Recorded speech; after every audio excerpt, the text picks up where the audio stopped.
You are listening to From Embers, a weekly show on CFRC 101.9 FM about anarchist and anti-authoritarian ideas and practice. We are broadcasting from the traditional territory of the Anishinaabe and Haudenosaunee peoples on land that has come to be called Kingston, Ontario, Canada, because of the thievery and brutality of the Canadian state and its empire-loving parents. From Embers is about fires, some real and some metaphorical. Fires started generations ago and tended to over the years. Little sparks all across this territory that we hope will grow, spread, and engulf the thieving state called Canada and the capitalist system that has plagued this land since the fur trade.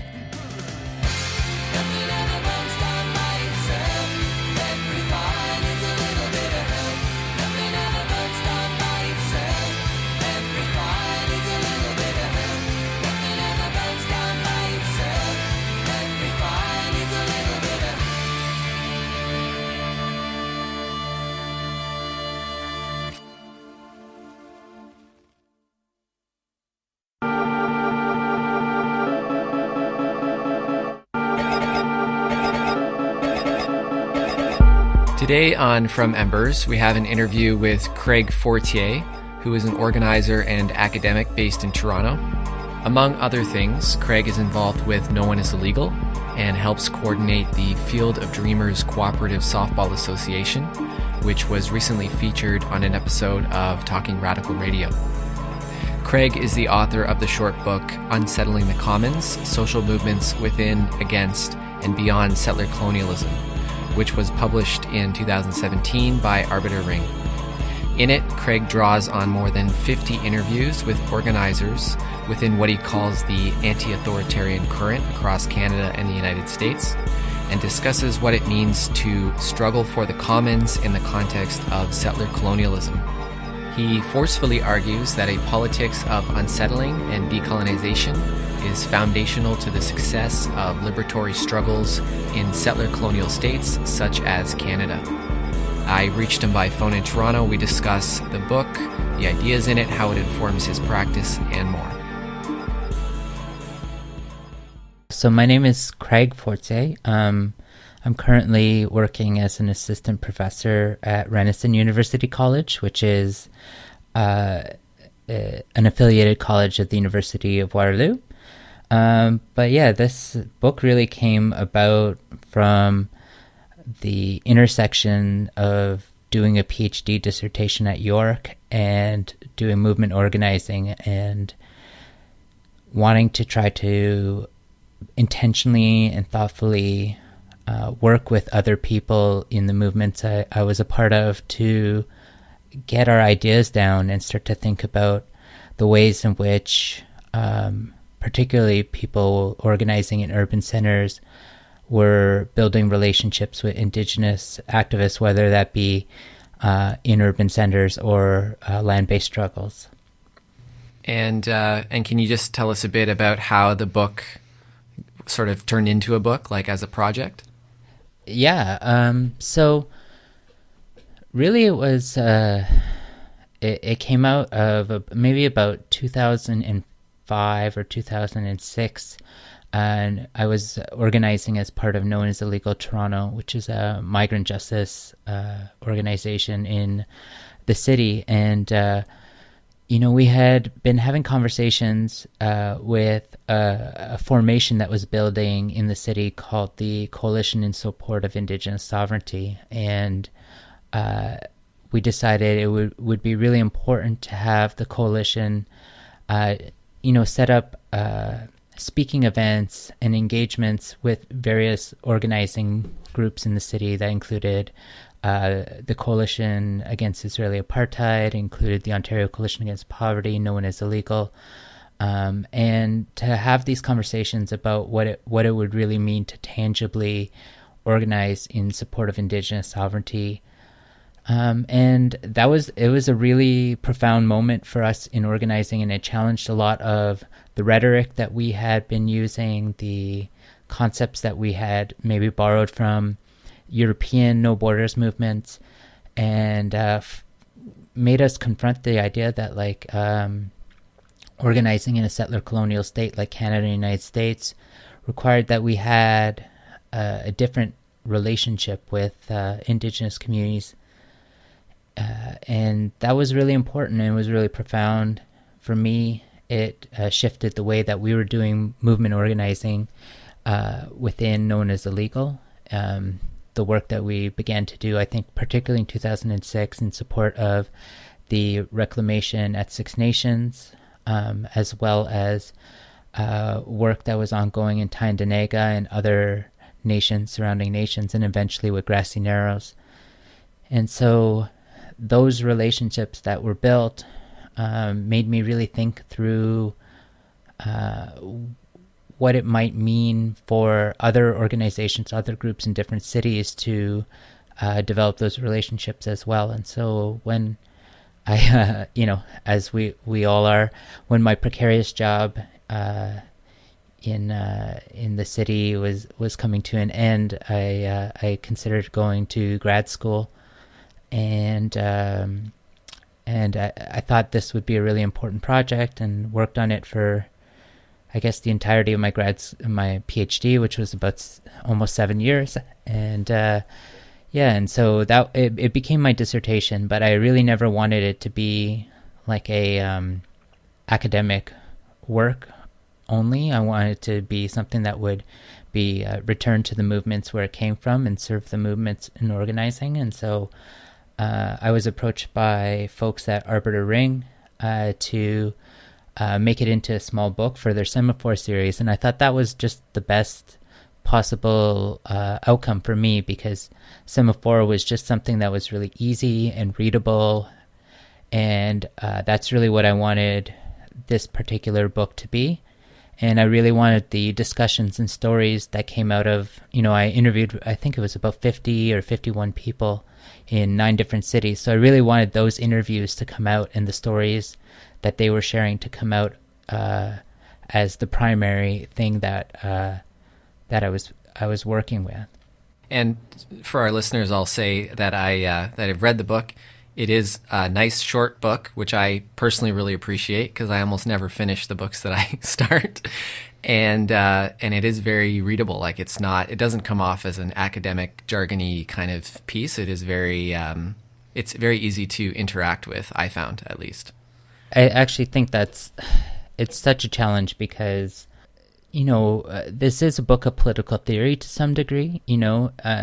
It's not like a how-to book in terms of how to unsettle the commons per se, but it's political theory, I think, that is emerging from movements themselves and not from, academia. And I think that's really important to highlight.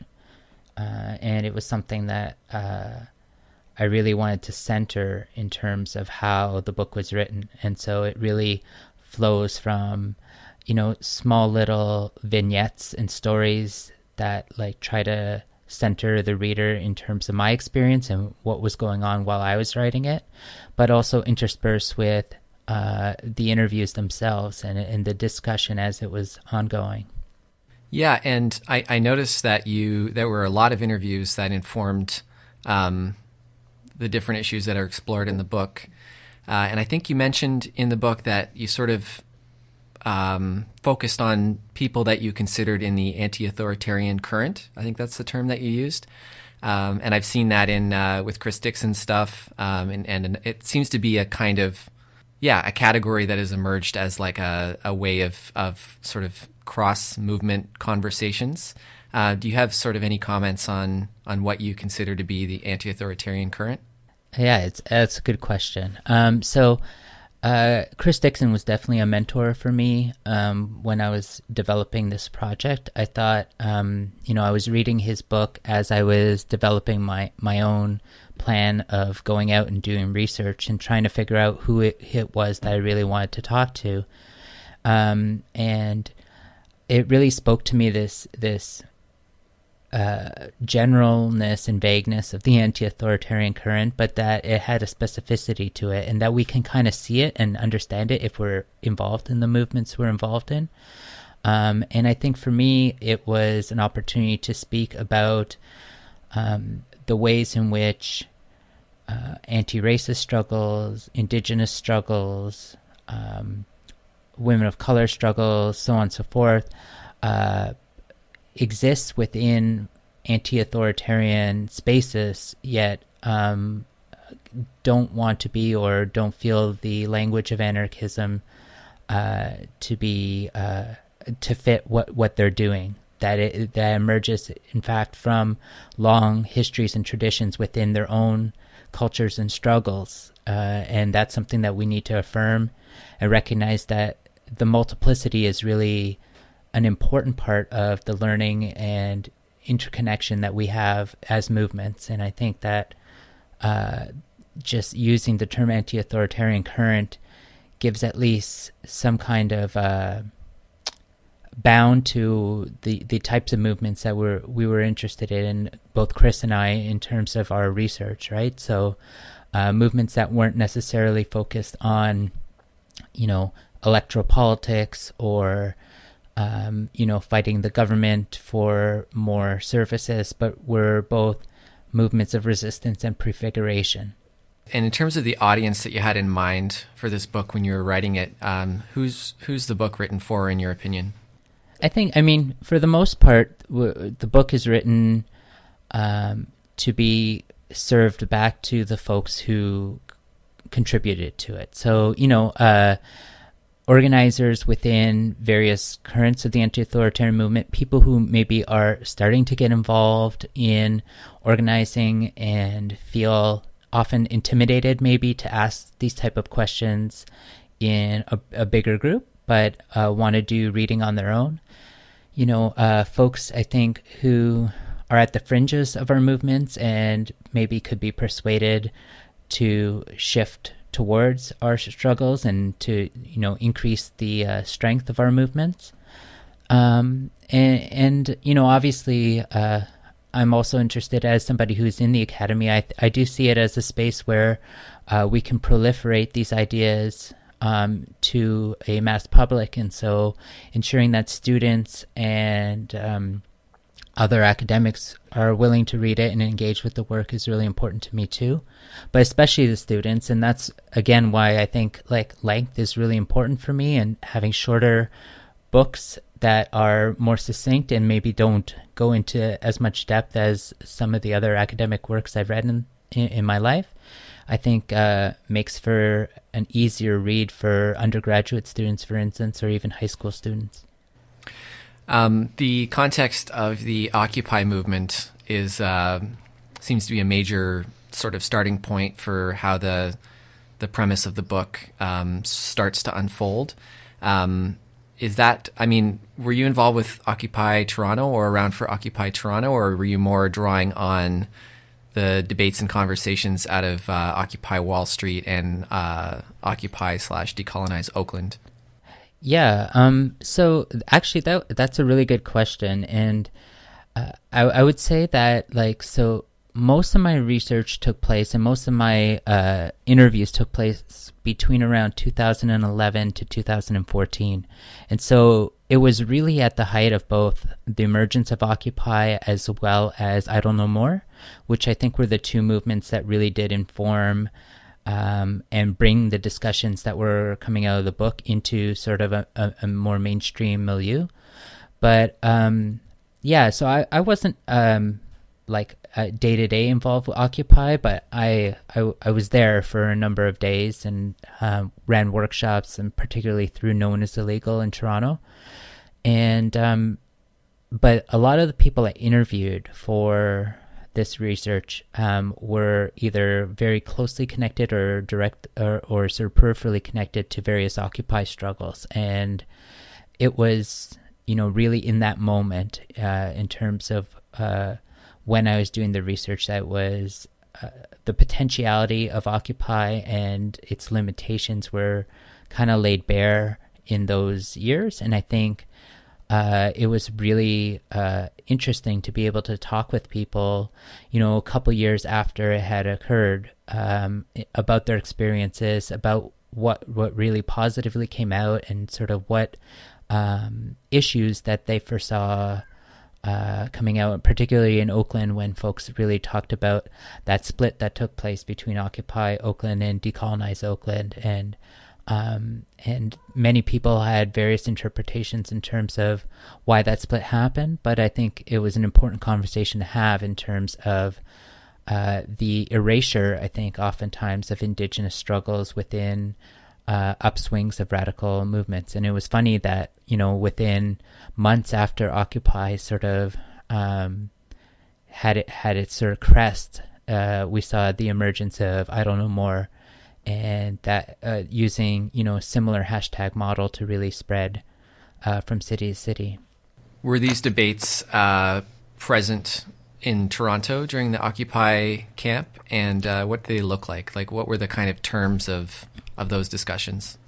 Yeah, I mean, I would say each camp, I think, was different. Each city was different, and I think it really depended on the context and that people were organizing in. And I would say that in Toronto itself, I would say it had been about 4 or 5 years that some of the more active groups, like Known as Illegal or OCAP or the Coalition Against Israeli Apartheid, had really been trying to be more intentional about reimagining their struggles within a broader Indigenous sovereignty framework and what that might mean. And so a lot of those folks, particularly even folks who were coming out of the environmental justice movement, that conversation was already happening. And it had been messy in the mid-2000s, and I think a lot of real mistakes had been made, and folks were trying to learn from those mistakes. And so I think in Toronto, while we saw similar maybe erasures that happened in New York or in Oakland or in other Occupy camps, I think there was an openness and a willingness to engage. And one of my favorite memories from the Occupy Toronto movement was when we held a march that essentially targeted the Hudson Bay Corporation at a time. It was a time where the whole rebranding and Hudson Bay blankets were really ongoing, and so there was an Occupy march that was led by Indigenous people in our community, and that marched onto Hudson Bay to remind them about the history of those symbols. And so to some extent, I think that conversation was happening in Toronto, and it's an ongoing conversation and an important one. And so, yeah, I would say it was a little bit different than what took place in Oakland or what took place in New York City, because the political terrain had shifted, for us at least.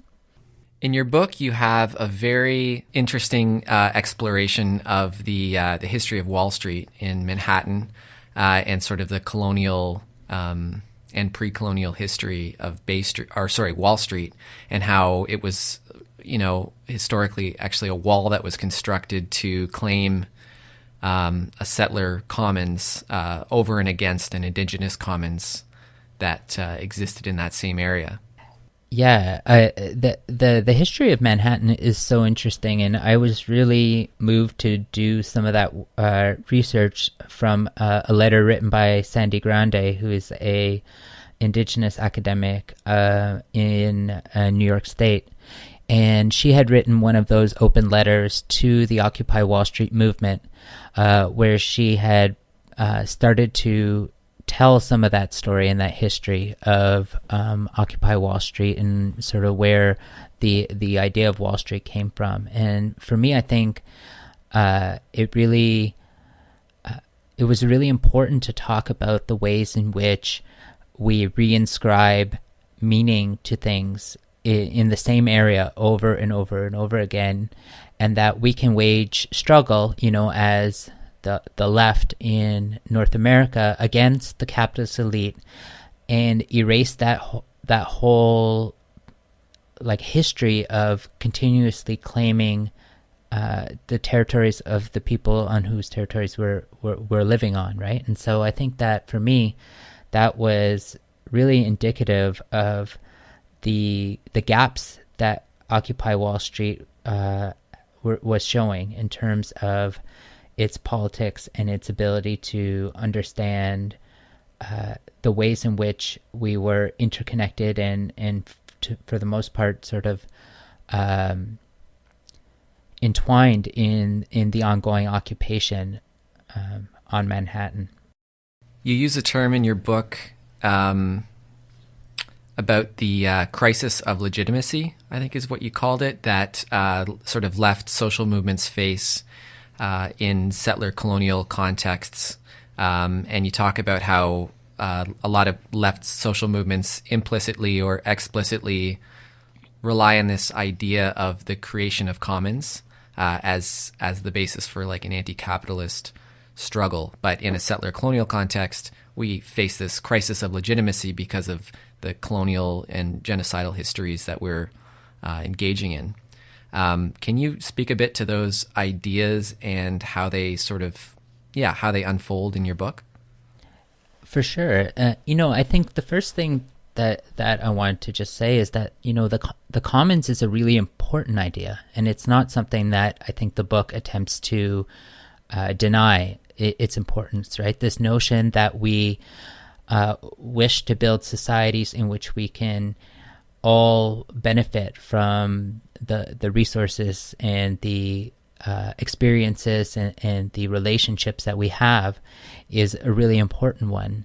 But I think oftentimes, like we do in a lot of, I think, Eurocentric social movements or ways of thinking, we tend to sort of see things as really homogenous. And so this idea of the commons can become really homogenized to this like a reclamation of a particular time in European feudal history in which people shared land, agricultural land, and that,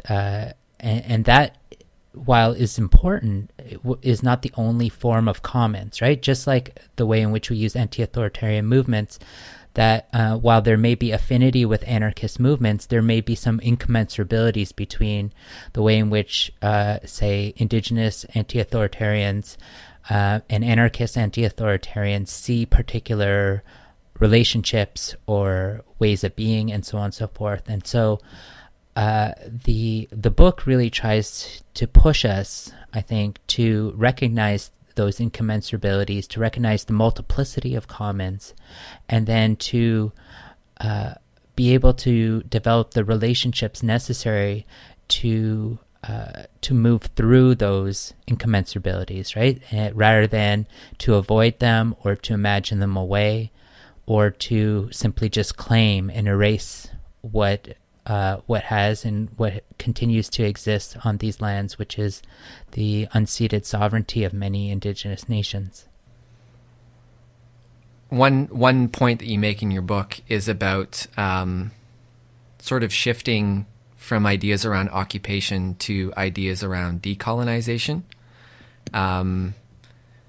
And decolonization is a word that has become somewhat of a trendy kind of word in academic or activist circles, but doesn't always have a lot of, in my experience, a lot of material substance to, or people lack an imagination around what that actually means. And I'm not asking you to fully spell out what decolonization is, but what kind of things are you gesturing towards in saying that?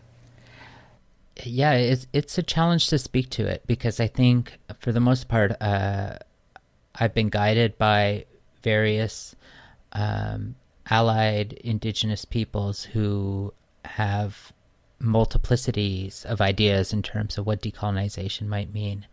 And so really when we were getting to the point of naming the book, the idea of unsettling was really interesting to me as a responsibility of non-indigenous peoples on these territories, right? This idea that the word unsettling has that sort of double entendre, right? It has the idea of something feeling kind of, icky and makes you feel anxious and nervous, that unsettling feeling, but also this notion of the work that needs to be done to dismantle the structures of settler colonialism. And I think for me, that could involve occupation, right? But it would need to involve occupation that is in conversation with Indigenous peoples in struggle. And so I'm thinking here of, for instance, the work of some of the activists who were organizing around Line 9, who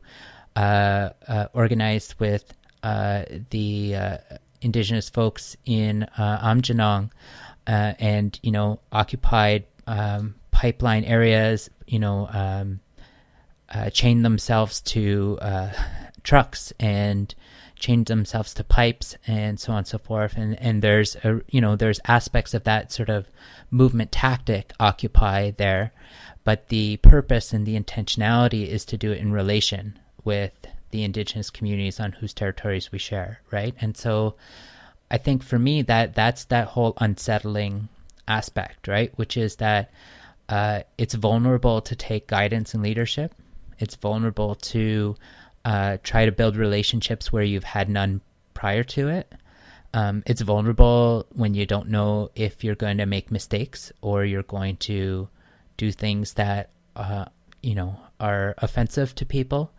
But I think that is the work that needs to be done in order to really build our movements and make them stronger as we engage in this particularly nefarious era where capital and colonialism and white supremacy are really consolidated, right? And heteropatriarchy and so on and so forth.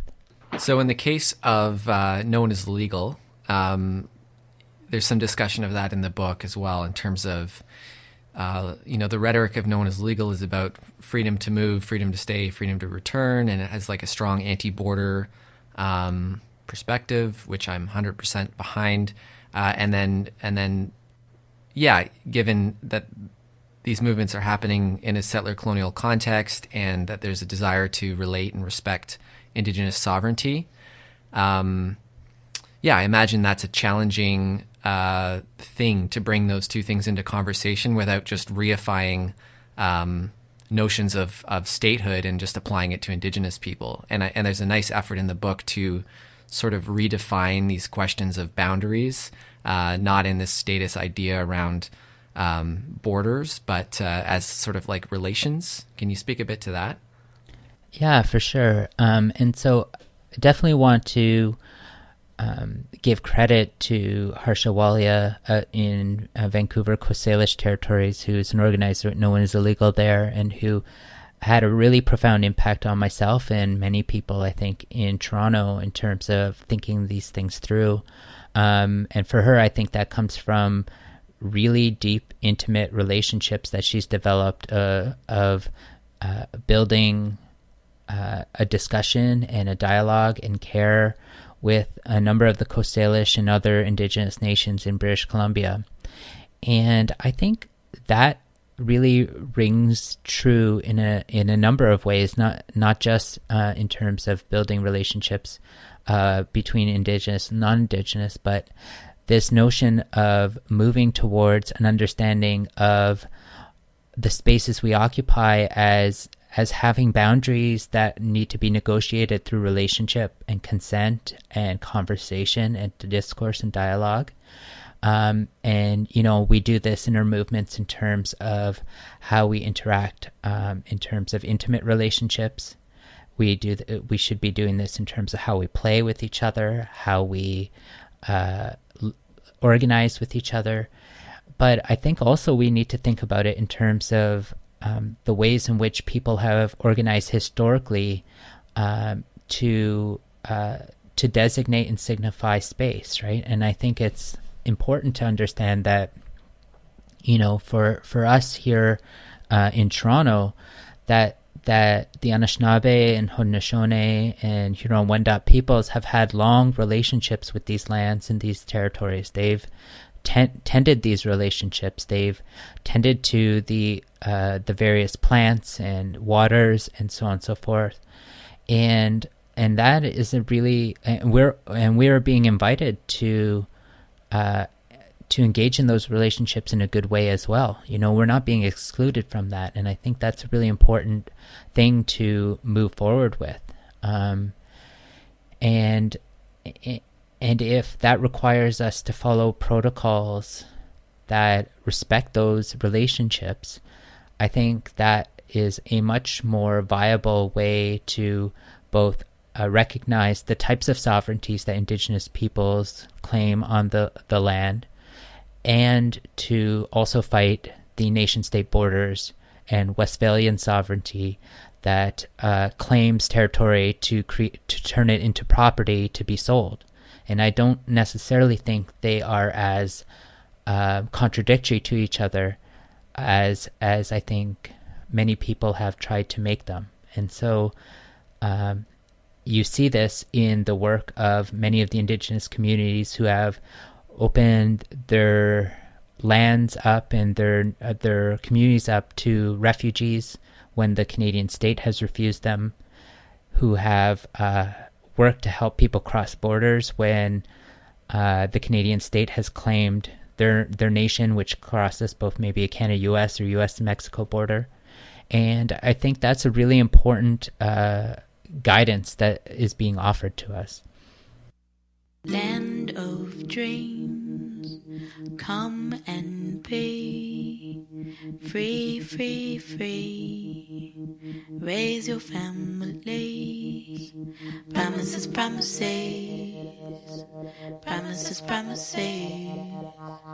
Drive your taxis, work your jobs. No protection, money is gas. Promises, promises, promises, promises. Go back to where you belong. But tell me, where could that be? If this is where I was born. Go back to where you belong. But tell me, where could that be? If this is where I am from. If this is where I am from.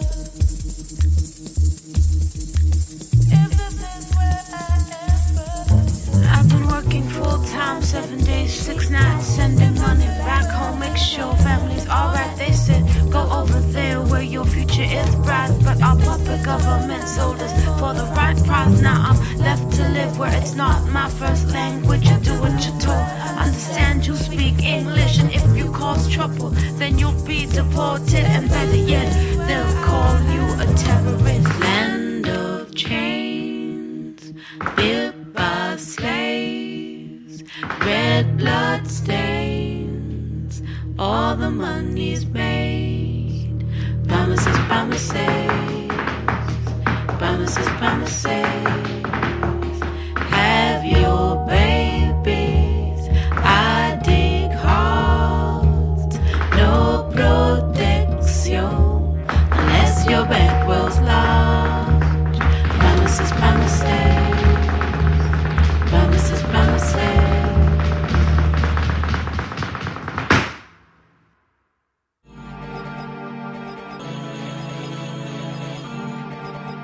You're listening to From Embers, a regular show of anarchist ideas and practice based in Kingston. This is an interview that we did with Craig Fortier, who is the author of the book Unsettling the Commons, Social Movements Within, Against, and Beyond Settler Colonialism. If you want to pick up a copy, you can get it through Arbeiter Ring, your local library, or AK Press. Sort of being a part of some of the same kind of movements and discussions over the years. A lot of those discussions in terms of Indigenous solidarity and centering Indigenous sovereignty in our practices, when it goes into the nitty-gritty level, oftentimes it's about how Indigenous communities are not homogenous. There's always multiple voices coming from particular communities. And how do you navigate sort of all of those dynamics that are internal to those communities in a way that's respectful and also true to yourself? Do you have any sort of comments or thoughts about those challenges? Sure. I think it's both a challenge for non-Indigenous folks, but it's also a challenge for Indigenous folks, right? They are also trying to fight these structures of power like settler colonialism and capitalism and so on and so forth, and they have to look out in the sea of non-Indigenous folks who everyone wants to be their ally. But, as we learn, people like Justin Trudeau may talk a good game, but are really invested in the expansion of capital. But also, a number of us in our groups, because of ego or because of a non-understanding, we want those communities to do the work of our movements without really building that relationality and care. And so, to me, it really comes back down to who do you have relationship with? Who are you willing to make relationship with? What kind of relationship do you foresee? And that relationship doesn't mean that you're always going to be 100% politically aligned on every single issue. That doesn't happen within our social movement groups. Even the most small affinity groups of a few people have disagreements in terms of what their fundamental goals are in certain things, right? And so I think the idea is can you build the relationships that are caring enough and trusting enough that even when you disagree, you can trust that you're still working together, right? And you're still building together. And for me, that is fundamental to this process that's being offered to non-Indigenous radicals, is that we're being offered relationships, and some of us are trying to take them up, and I think some of us are wanting to sort of bring those relationships back into the kind of utilitarian model that we often use, which is like, how do we win this small campaign in front of us without thinking about the big picture of what type of world we want to create. And I think that world for me is a world in which when we have disagreements, when we have falling outs, that we're able to work through them. Yeah, I'm kind of reminded a bit of some of the stuff that was being put out by the Native Youth Movement years ago around their rejection of the BC Treaty process, and some of what they were talking about was this anxiety on the part of settler communities to have this kind of final answer, final solution to the Indian problem, so-called, and how that always pushes things towards, like you said, these utilitarian relationships or these programs of assimilation through the state, and centering relationships as opposed to kind of blueprints or final answers or something like that.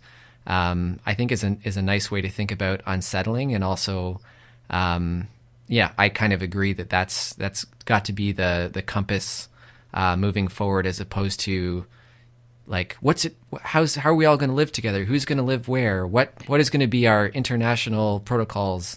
Like, those things are good to think about, but to some extent, we have to give up control over the answers of those things and enter into relationships with a more open mind than that.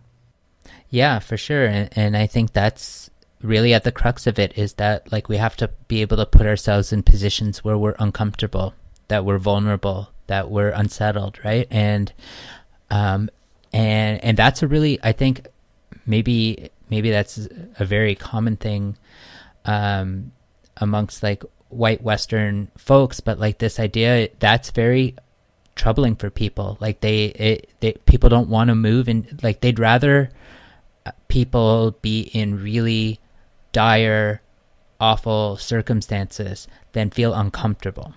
And I've noticed that I was on strike when I was at York University, and even going to talk to people who were being delayed for 10, 15, 20 minutes in their cars as they went through the picket lines, people were more angry about being delayed for 10 or 15 minutes than they were angry about the conditions in which we were working, right? And they would say, I understand why you're doing this, but I don't agree with why you're delaying me. And I think that on a bigger level is really fundamental. I've had so many conversations with friends and family who are like, well, I understand the need for indigenous sovereignty, but how else are we going to get the oil from one place to another, right? And I think that's, people are like, well, are you willing to give up this and that? And I think the reality is, well, we have to be willing to at least reimagine the societies we want to live in. And a lot of that reimagining will require moments and periods of discomfort and unknowing and vulnerability. And I think if we work in good relation with each other, it won't require as much pain and hardship and death that this current system works on. Fear, death, pain, hardship, right? Another dynamic at play that I think of is like a lot of what we do, at least here as anarchists, is we are trying to encourage people to build up their confidence to some extent as well. So we want to build up people's confidence so that they're willing to, risk things to themselves, so that they're willing to stand up for what they believe in, so that they're willing to act when it seems like the odds are against you. And I don't think that has to come into conflict with the discomfort of unsettling, or especially, I like the word vulnerability that comes with unsettling. But what do you think about this idea that we also need to build up people's confidence, and how does that interact with the less productive kind of white guilt version of unsettling? Yeah, for sure. I mean, if we think about it, I remember watching this. It was a show on TV or something in which basically the show was asking people, if your dog or your somebody who you love or your best friend was taken and you had to do something about it, you would do it, right? Like, you'd have that confidence. But if somebody who you're not connected with, it happens to them, you may act somewhat, but you're maybe less likely to feel that need to act, right? And I think that really comes from the fact that in our society, we are isolated. Capitalism creates a situation which we are isolated, alienated from, not only from our labor, but from everybody in our community, even sometimes our own families and friends, right? That we don't feel connected. And that means that we're afraid, if things happen, to do things. And so I don't think I think being vulnerable to the point where you're allowing yourself to come into relation with people and to recognize that relationship isn't always going to be, even flow and great and a honeymoon, but it's going to have its ups and downs, and you're going to make mistakes, and you're going to have to be humble and learn from those mistakes. But that's what I think gives us confidence to fight for each other, right? And that's the confidence that I think we want to build, not the ego confidence, but the confidence of relationality, that we're interdependent upon each other, and that we're willing to be vulnerable with each other in the face of, states that have far more military and, physical power than we do. But I think our strength has always been in our relationality and our ability to connect with people at a mass scale.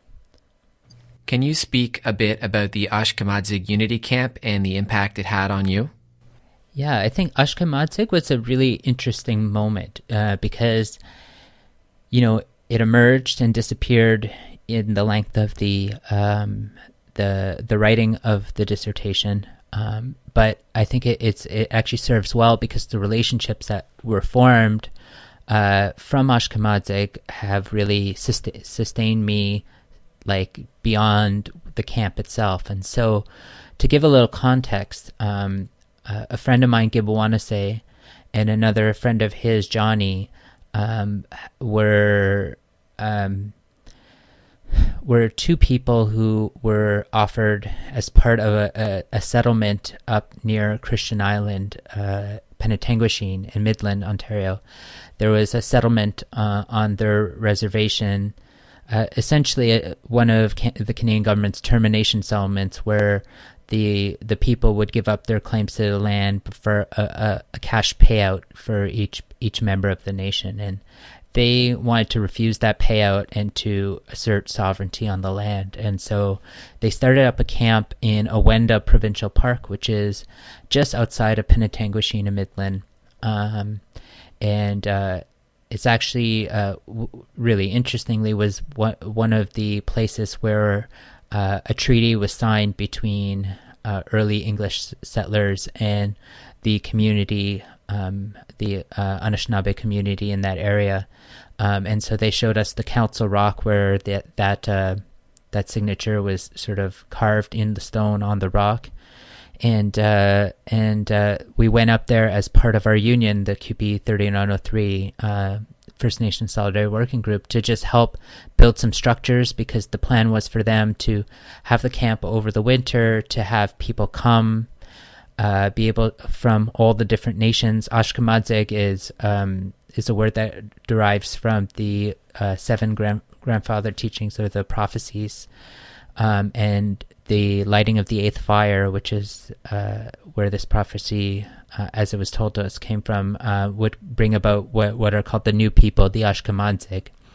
And so we were invited as supporters of this group of folks to come up and help build structures and so on and so forth. And I think it was a really important moment for us to actually just take guidance and leadership, and to kind of have some of the discussions I think people were having in Occupy camps, but to have them in a way that was rooted in the knowledges that were the Indigenous and Anishinaabe knowledges that were guiding the people who set up the camp in the first place. And so I think for me that's a really important thing, is that it really centered this relationality, and it really had a profound impact on what I brought back to organizing in the various spaces that I continue to organize with today. Do you have any thoughts on sort of, every place is different, but some of the differences between how this plays out in urban spaces compared to how it plays out in rural spaces, say in a land defense or reclamation situation, as opposed to urban social movements like Idle No More? Yeah, I think that's it's a really important question, because there's a tendency amongst folks in the radical left to fetishize land-based struggle, right? To think of land-based struggle as this originary indigenous struggle. And I think it erases, very much erases the fact that urban indigenous struggle is just as originary. It is just as vital, right? It is people who are protecting these places. And here in Toronto, for instance, the work of No More Silences, the Native Youth Sexual Health Network, and Idle No More, and the various formations that it takes are still engaged in that work. It's just a work that is different from the particular context of land-based struggle, right? And at times it is land-based struggle. We had the really important project that took place, I guess it would have been about 3 years or 4 years ago now, the Ogima Mikana project, where activists were changing the street signs of Toronto to reflect Anishinaabe names for the spaces. And I think that is a really important intervention that requires engagement from folks in major cities, non-Indigenous folks in major cities, to observe, to affirm, and to build relationships with. And so for me, that's always been important. The fact that groups like the Native Youth Sexual Health Network and No More Silence have continued to build and mobilize around missing and murdered Indigenous women and trans folks and Two-Spirit peoples, as well as the way in which Idle No More has really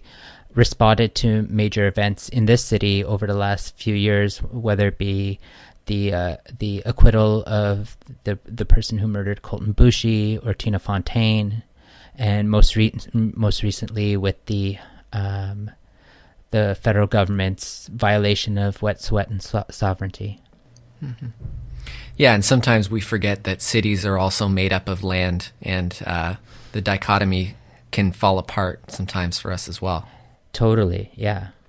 What do you think, those of us who are not Indigenous engaging in these social movements, what do you think are most immediate weaknesses with respect to centering Indigenous sovereignty? And yeah, what do you think is sort of like the immediate priority that we should be discussing in terms of improving our practices? You know, I'm probably going to start to sound like a broken record, but I do think it's this idea of actually building relationships, right? And when you have relationships, you will center things because they're central to your life.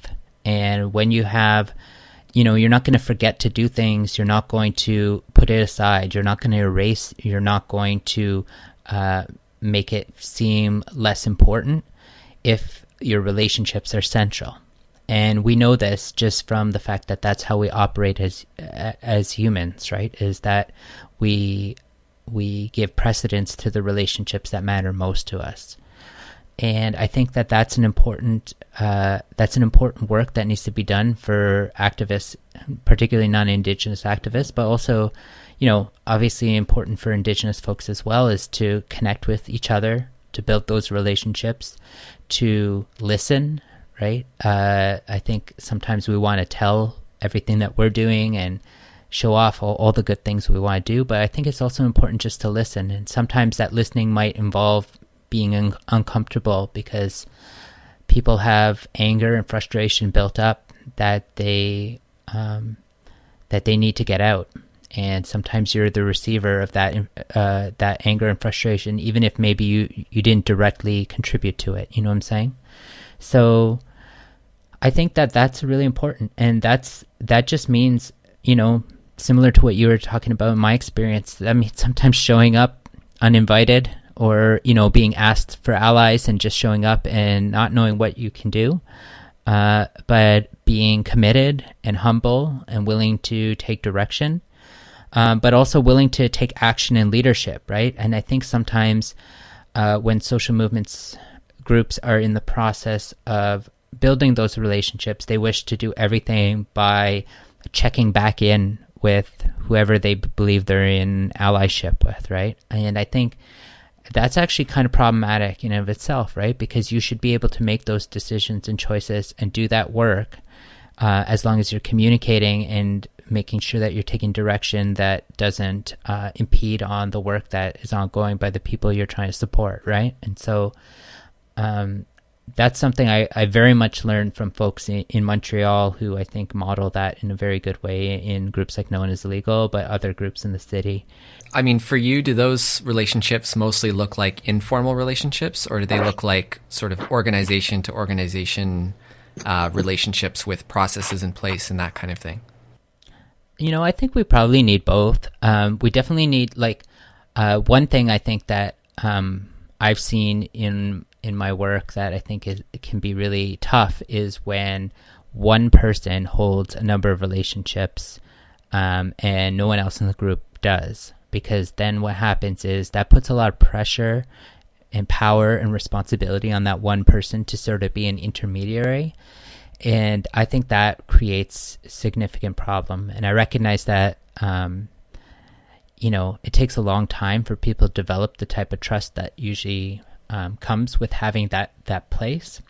But finding ways to spread your relationships to make sure that not one person in a particular group is forming relationships with other groups or other communities or leaders from other spaces is really important, because in the end we want to make sure that relationality is felt across the board for each other, right? And so I think maybe answering your question means actually saying that both are important for different purposes.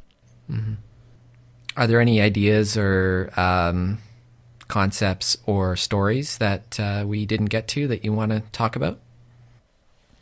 I guess the only thing that maybe kind of speaks to the way in which this process and doing this research really affected me personally is that I started to see the way in which, even in the most mundane parts of our lives, we could really start to try and shift the way we do things. And so a really good example is that for years, folks in Known as Legal and other sort of social movement groups in Toronto we've been playing in sort of just one of those mainstream corporate baseball leagues, rec softball leagues, as a team called the Uncertainty.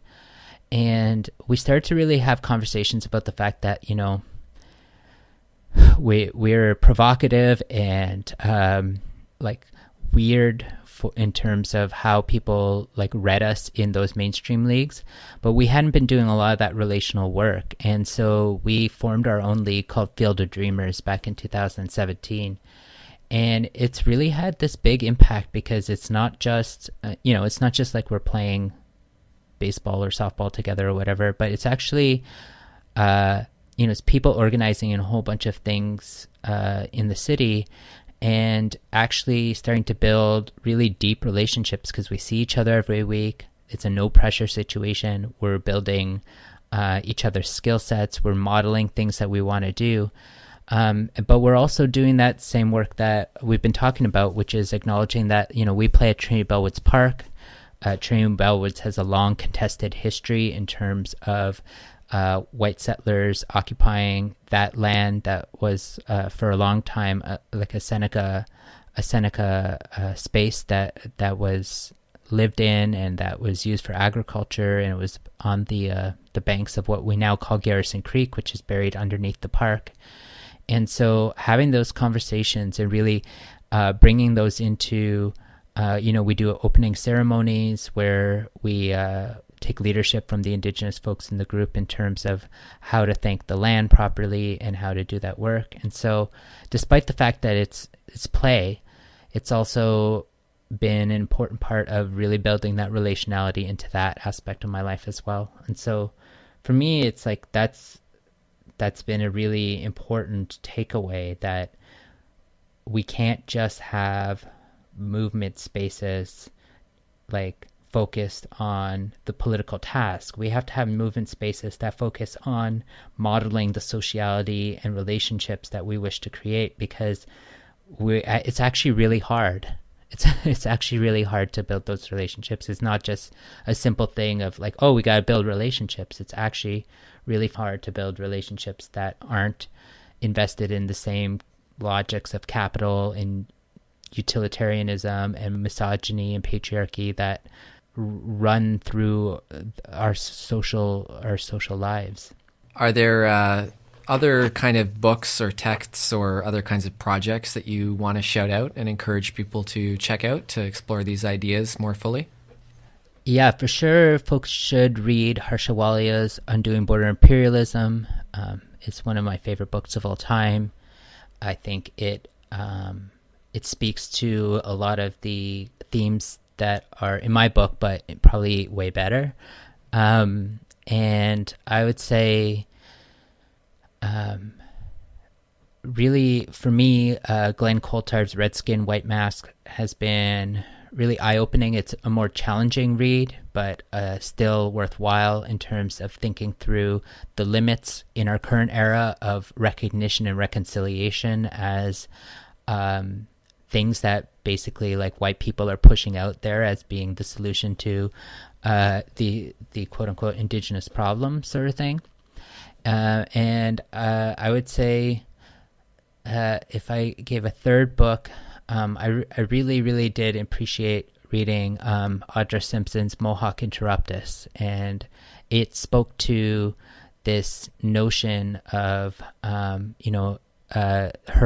home community, which is a community that is split by the Canada-U.S. border, and talking about living life across that border and boundary despite that border and boundary existing. And so for me, I think those are three books that really inspire me. Well, I want to thank you so much for coming on the show and encourage everyone to check out your book. If you're in Kingston, I ordered it to the library, so you can get it out of the Kingston Public Library. Otherwise, how do you get the book? You can get it from Arbeiter Ring. And if you're in the United States, you can get it from AK Press. I think it retails it's under $15. So it's not super expensive. But you can, I think you can also get it in a number of different libraries across Ontario. So if you're not in the Kingston area, you should be able to check it out there. And hopefully we can get it into as many hands for as little cost as possible. That's great. Well, thank you so much for coming on the show.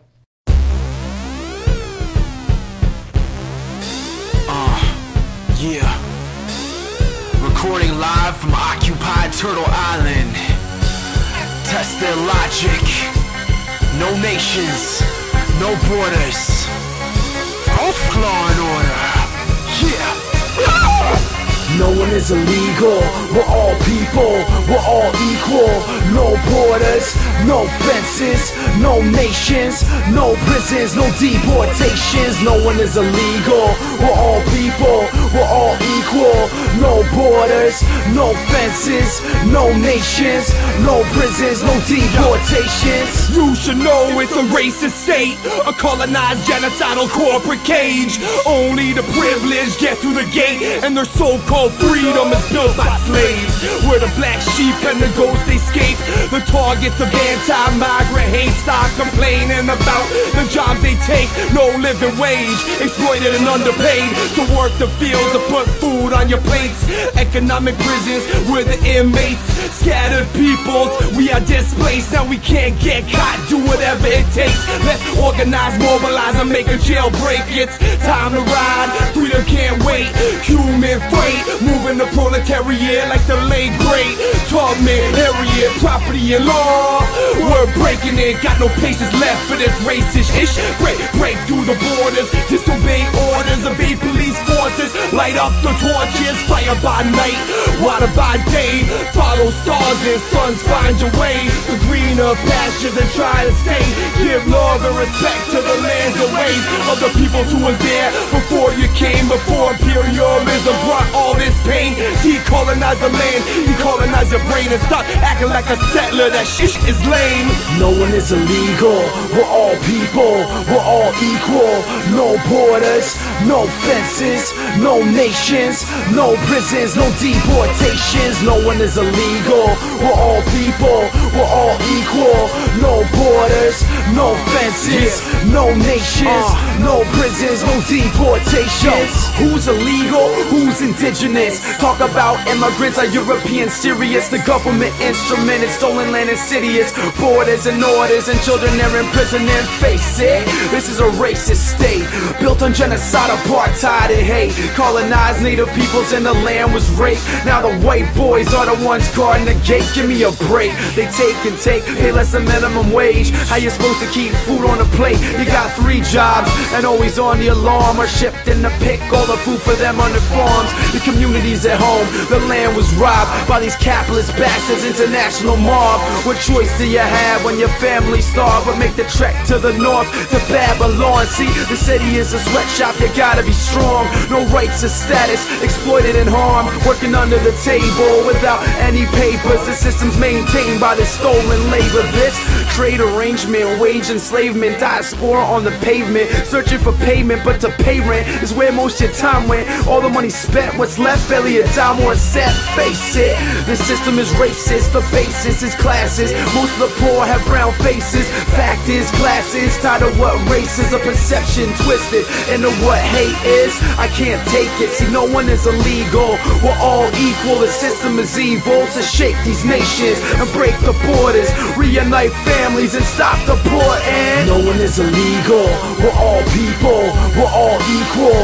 No borders, no fences, no nations, no prisons, no deportations. No one is illegal, we're all people, we're all equal. No borders, no fences, no nations, no prisons, no deportations.